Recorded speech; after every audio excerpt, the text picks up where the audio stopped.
இன்றைய தேவ பிரசன்னம். கர்த்தருக்கு பிரியமான பிள்ளைகளே, இந்நாளிலே இன்றைய தேவ பிரசன்னத்துக்குள் பிரவேசித்து கர்த்தருடைய வேத வசனங்களை நாம் தியானிப்போம். ஆமென்.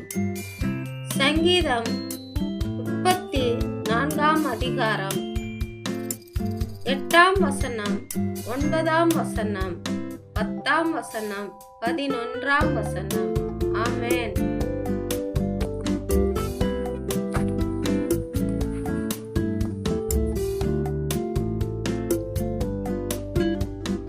கர்த்தர் நல்லவர் என்பதை ருசித்துப் பாருங்கள்.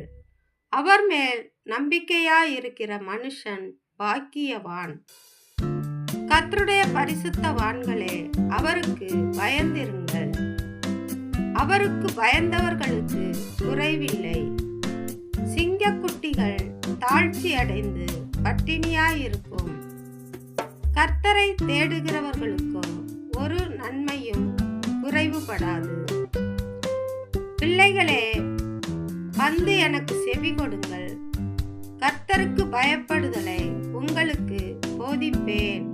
ஆமென்.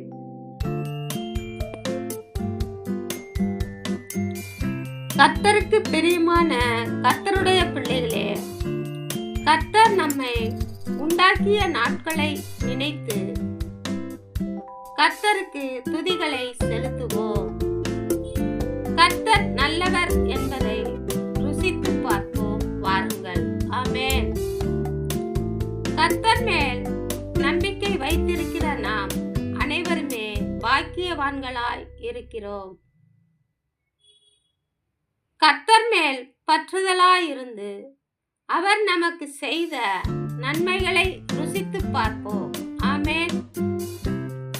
கர்த்தருக்கு பிரியமான பிள்ளைகளே, கர்த்தர் அவருடைய பரிசுத்த ஸ்தலத்திலே நம்மை பரிசுத்த ஜனங்களாய் காண விரும்புகிறார். ஆமென்.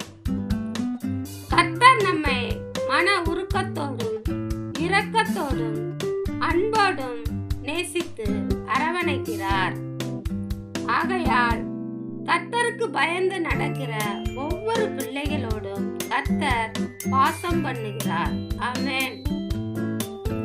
ஆகையால் கர்த்தருடைய பிள்ளைகளாகிய நாம் கர்த்தருக்கு பயந்து அவரை பணிந்து கொண்டு நம்முடைய குறைவுகளை எல்லாம் நிறைவாக்கி கொள்ளுவோம். ஆமென்.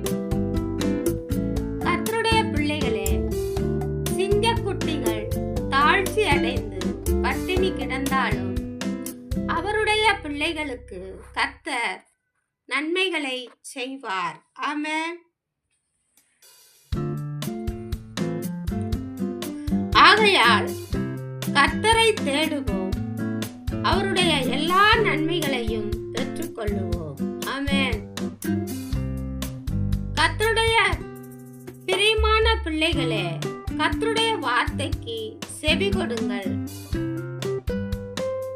கர்த்தர் போதிக்கிற வழியில் நடவுங்கள். அவருடைய ஞானத்தை பெற்றுக்கொள்ளுங்கள். அவருக்கு கீழ்ப்படிந்து நடந்தால் கர்த்தர் நாம் நடக்கும் வழிகளை நமக்கு போதித்து நம்மை தூய வழிகளில் நடத்தி நம்மை காத்து கொள்ளுவார். ஆமென். அவருடைய வழிகள் செம்மையானவைகள். கர்த்தருடைய கண்கள் நம்மேல் நோக்கமாயிருக்கிறது. கர்த்தர் நம்மை தாங்குவார், ஏந்துவார், தப்புவிப்பார், சுமப்பார். ஆமென். கர்த்தர் நல்லவர் என்பதை ருசித்து பாருங்கள். நம்முடைய வாழ்க்கை மகிழ்ச்சியினால் பொங்கும். ஆமென். ஆமென். ஆமென்.